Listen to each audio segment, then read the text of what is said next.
All right, so today I'm going to show you how to do a cylinder power balance test. First thing we got to do is hook up our communication module for the scan tool. I also have the engine started already, and as you can see there in the middle, it's already up to operating temperature. That's kind of step one. So we've hooked our exhaust hoses up and we're ready to go on that. I have it kind of already queued up and running here. So I'm just going to show you exactly what we're doing. We're going to do this on the Virus. We can do it on anything, any scan tool that has the ability to do some control functions.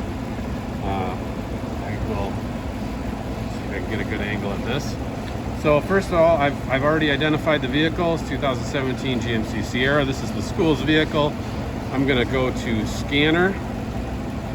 Okay, scan on that. I can go, I've got a whole bunch of options obviously here. Cylinder power balance test is going to be a powertrain control module or engine control module function.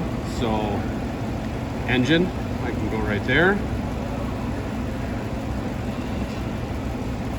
Touch screen's not working very well here. The first step that it has you do is go to the codes. The task sheet has you do is go to the codes. We've gone through that a lot in detail, so I'm not going to do that one in this video. I got another video for that.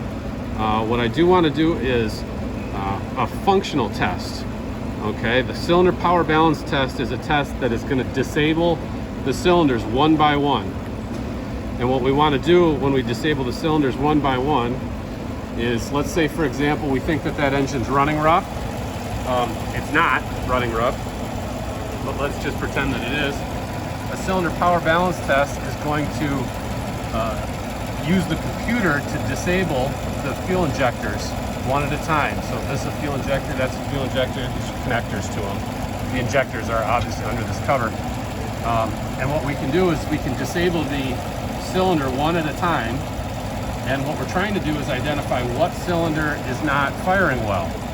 So by doing this, you're going to monitor the engine RPM, and we can, when you disconnect one of the, or you disable one of the injectors, what should happen is the engine speed and the RPM should drop slightly, because we're going from 8 cylinders to 7 cylinders.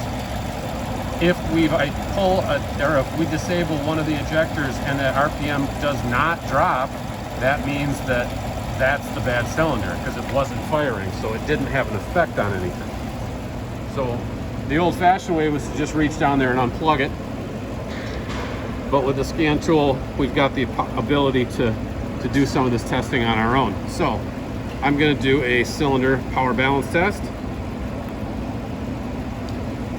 And it gives me the option to disable different injectors. So if let's say I disable cylinder number 1,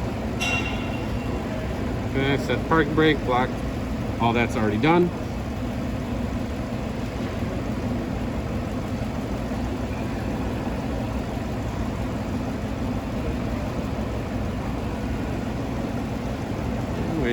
Waiting. Here we go, cylinder 1. Showing engine speed.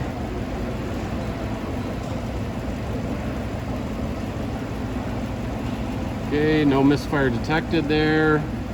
It's giving us a comparison to the others. Like I said, this is a good running engine, so I don't expect to see any problems or any issues.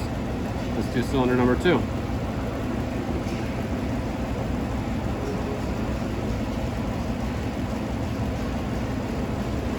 Takes a moment.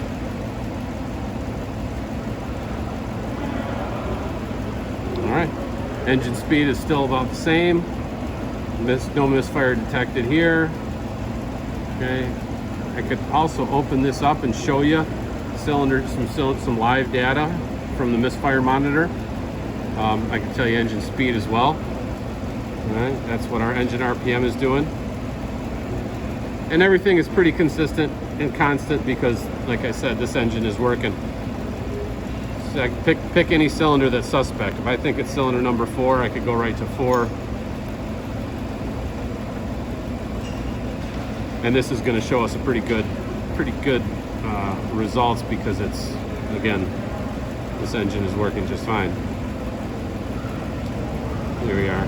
So, same thing. No misfire detected in cylinder number 4. Engine speed is still consistent. And there you have it. All right, so we're going to do another power balance test without a scan tool this time.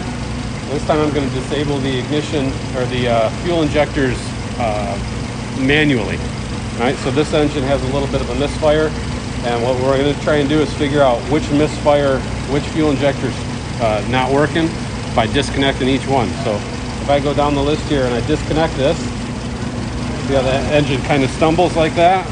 That means that that is working, because if it wasn't working when I pulled that off, nothing would change, right? So I can just go down the list and do all the injectors like that. Same thing. That one started to stumble.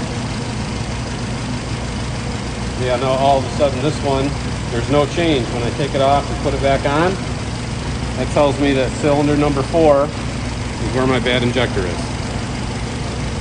All right, start it off.